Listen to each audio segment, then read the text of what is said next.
Tonight, a father and son from Salem are missing. Several agencies are looking for them right now. Crews, though, having a tough time accessing the area because of wildfire damage. In October 2018, a father and son went on what was supposed to be a simple 3-day camping trip in the Great Smoky Mountains. They never came back. For 5 years, their disappearance was one of Tennessee's greatest mysteries.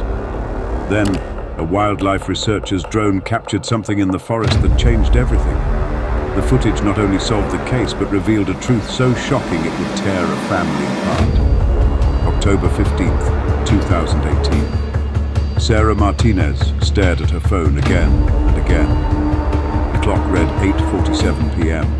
Her ex-husband David and their 16-year-old son Jake should have been home 3 hours earlier. She called David's number, straight to voicemail. With shaking hands, she dialed a number she never wanted to use. The National Park Emergency Services. Ranger Thompson speaking. My ex-husband and son, they were supposed to be back today. They're not answering their phones. 3 days earlier, David had hugged Sarah goodbye at her home in Knoxville. Jake was excited, bouncing beside his dad's truck packed with camping gear. We'll be back Sunday by 6, David promised. Jake's been waiting for this trip for months, Cataract Falls. Sarah watched them drive off, never knowing it would be the last time she saw them alive. David wasn't a casual camper. He had over 20 years of experience in these mountains. As an Eagle Scout leader, he knew every trail, every shelter, every risky creek. If anyone could keep Jake safe, it was him. But now, both were missing. At sunrise on October 16th, search teams gathered at the Cataract Falls trailhead. David's blue Ford pickup was still there. The truck was unlocked, keys in the ignition. Nothing seemed disturbed. Detective Maria Santos arrived at 7 a.m. She had worked on missing person cases before, but something about this one felt different. The vehicle is clean, she told Ranger Thompson.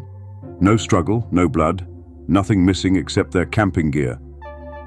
The trail register showed David's signature at 2:30 p.m. on October 13th.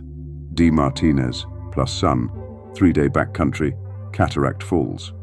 His handwriting was steady.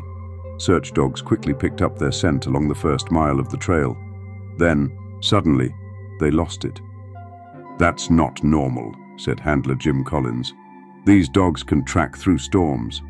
Heavy rain on October 14th, followed by an early snow. Weather made the search nearly impossible. For 2 days, teams combed the Cataract Falls area.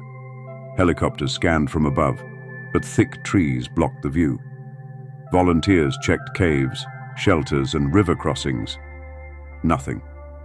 By October 18th, the search covered more than 50 square miles. Local news reported the story. Volunteers arrived from Knoxville. Even David's construction crew took time off work to help. Still, no sign. On day 4, Detective Santos had warned Sarah that sometimes people choose to disappear. Sarah's eyes filled with fire. David would never leave Jake. Never. But as days turned into weeks, that fear began to creep into everyone's mind. The investigation moved slowly, each piece of evidence stripping away the image of a devoted father and skilled outdoorsman that everyone thought they knew. Friends and neighbors had always described him as dependable, calm under pressure, and deeply connected to the wilderness. But behind the polished surface, detectives began finding cracks. Financial records, quiet phone calls, and hidden accounts hinted at a life far different from the one he presented to those closest to him. What looked like stability began to unravel into secrets no one had expected. At the Knoxville police station, Detective Santos pushed the case forward with quiet precision. One evening, she slid a heavy folder across the metal table, its weight thudding against the silence of the interview room. The file wasn't filled with wilderness maps or hiking logs, as Sarah had assumed, but with papers, documents carefully pulled from banks, lenders, and creditors. Each page carried numbers and signatures that told a story of struggle, not strength. It was a portrait of desperation painted in balances, statements, and overdue notices. "Did you know about the debt?" Santos asked. her tone steady but sharp enough to cut through Sarah's composure. The question hung in the air, almost daring her to deny it. Sarah's eyes dropped to the folder, scanning the first few pages with growing disbelief. These weren't minor oversights or small missteps. They were bills stacked high, loans signed in quick ink, and financial obligations that dwarfed any savings he might have had. The debts weren't just troubling, they were suffocating. Sarah froze, her hands hovering above the documents as though touching them might make the truth sting even more.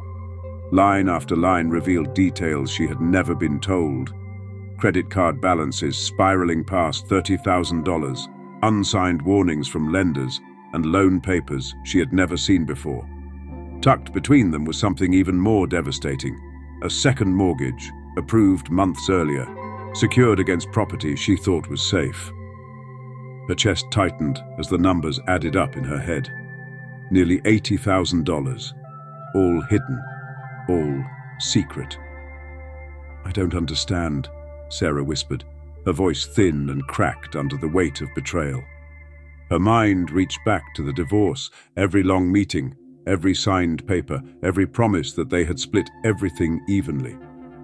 He had told her he was fine, that he could handle it, and she had believed him. Now, staring at the mounting evidence, Sarah realized the man she thought she knew had been living a double life, one built on silence, secrecy, and debt. And with that revelation, the foundation of the case shifted. This wasn't just a disappearance.